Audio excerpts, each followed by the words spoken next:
C'est étonnant, non? Il est temps pour nous d'écouter la voix vengeresse de la société qui va s'exprimer par l'organe ô combien merveilleux du procureur général de la République des proches françaises.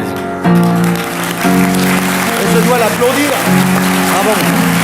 On va applaudir son bureau.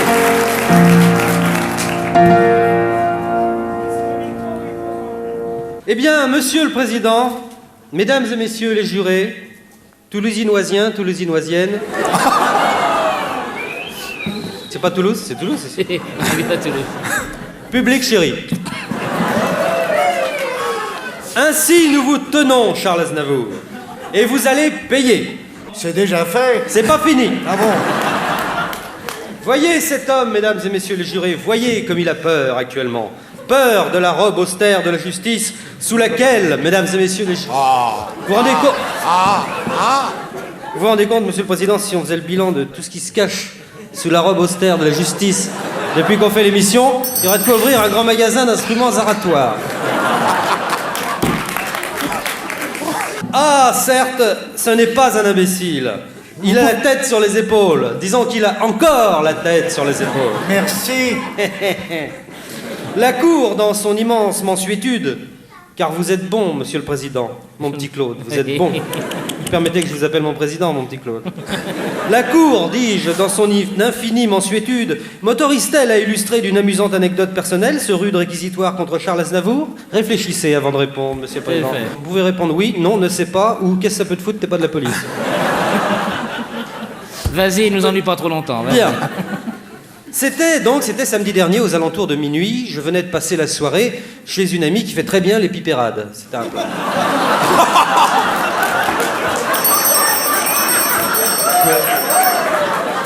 J'avais la gorge un peu sèche. Ah oui, c'est le problème avec les pipérades, ça. Ça donne soif après. Tiens, me dis-je soudain, pourquoi n'irais-je point boire un coup chez Régine, moi qui suis snob et con? Mais non, vous êtes pas snob. Merci.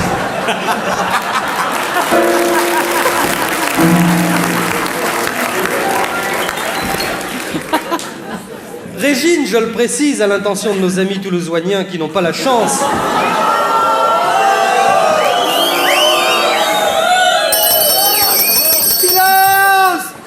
qui n'ont pas la chance d'avoir la couleur et d'habiter Paris. D'ailleurs, généralement, c'est les mêmes, ceux qui n'ont pas Paris, qui n'ont pas la couleur. Régine, c'est le nom du dancing boom boom parisien, tenu par la chanteuse du même nom. Alors, on y côtoie plus souvent le gratin que les marchands de pommes de terre, si vous voyez ce que je veux dire. Il existe à Paris, d'ailleurs, une bonne dizaine de tripots pompeux de ce genre. On a intérêt à y montrer patte blanche, si possible manucurée, d'ailleurs. En échange de quoi, vous pouvez y retrouver votre bouteille personnelle avec votre nom sur l'étiquette. Alors quand le larbin copain, parce qu'on est toujours copains avec le larbin, il est là, Coco, ça va, merde pas Coco, hein. On est tous une grande famille. Quand le larbin copain vous voit arriver, il gueule « La bouteille à Monsieur Chazot, la bouteille à Mme Sagan, la bouteille à Sœur Teresa, etc. etc. »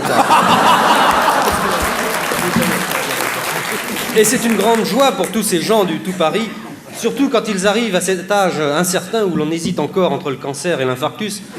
C'est une grande joie simple d'avoir sa bouteille avec son nom sur l'étiquette. C'est un vrai plaisir de riche, surtout si l'on songe que les pauvres, eux, pour avoir leur bouteille avec leur nom sur l'étiquette, ils sont obligés d'en passer par l'analyse d'urine. Mais qu'est-ce que tout ça a à voir avec moi? On y arrive. On y arrive. Laissez le ministère public s'exprimer. Et l'analyse d'urine, monsieur Aznavour? Même si l'on tient compte du fait qu'elle est gratuite dans la plupart des établissements de l'assistance publique, même si on tient compte du fait qu'on a envie quelquefois de faire pipi, l'analyse d'urine constitue-t-elle vraiment un plaisir? Même si l'infirmière est jolie. Monsieur Aznavour, pissez là-dedans. Bien. Mais je m'égare de Lyon, de Toulouse et de Charles Aznavour. Donc je vais chez Régine, et en arrivant chez Régine, je tombe nez à nez avec son époux, qui avait l'air soucieux. Qu'as-tu, Venceslas, mon quérige? Je suis pas sûr que c'est Venceslas. Ça n'a pas l'air d'aller. Bof, c'est ma femme, me dit-il. Tu l'as vue?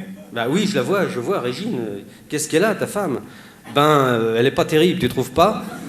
Et moi, voulant être aimable, pour réconforter cet homme malheureux, je dis, bien sûr, elle est pas belle, mais il y en a beaucoup. C'est là que je voulais en venir, mesdames et messieurs les jurés. Charles Aznavour, contrairement à Régine, il est pas beau, mais en plus, il y en a pas beaucoup.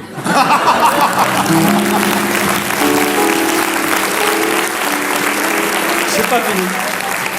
Or, mesdames et messieurs les jurés, notre devoir est de demander à la Cour de raccourcir Charles Aznavour.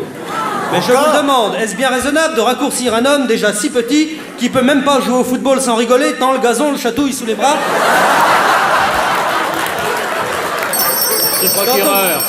Quand on vous regarde, Charles Aznavour, on ne peut s'empêcher de se demander comment autant de génie peut tenir en si peu de place, coincé entre une touffe d'implant et une paire de talonnettes.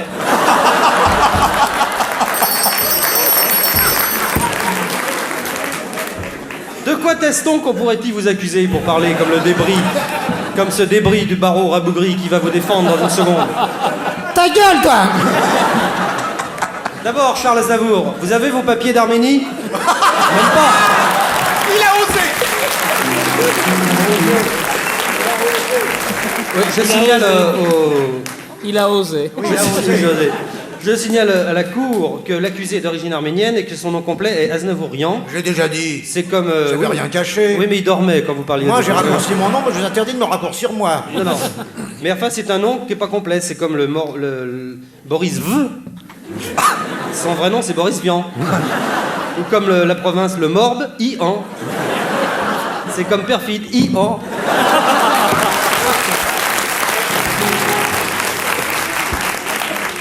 À part ça, j'ai presque fini, parce que l'avocat s'inquiète. Vous êtes né le 24 mai 1924. 22 mai 1924, excusez-moi. 4 ans plus tard, en 1928, la récolte de Bordeaux était exceptionnelle. Donc, Charles Aznavour, vous êtes né en 1924. 5 ans plus tard, en 1929, on n'entend toujours pas parler de vous. Alors que le maréchal Pétain, lui, il n'est pas encore maréchal, mais il entre déjà à l'Académie française, où la patrie l'acclame en héros, pour le remercier une fois de plus d'avoir dirigé la plus importante boucherie en gros du département de la Meuse en 1916 à Verdun.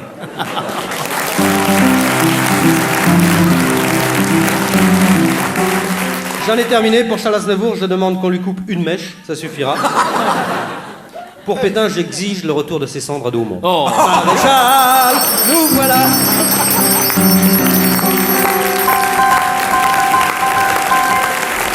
Non.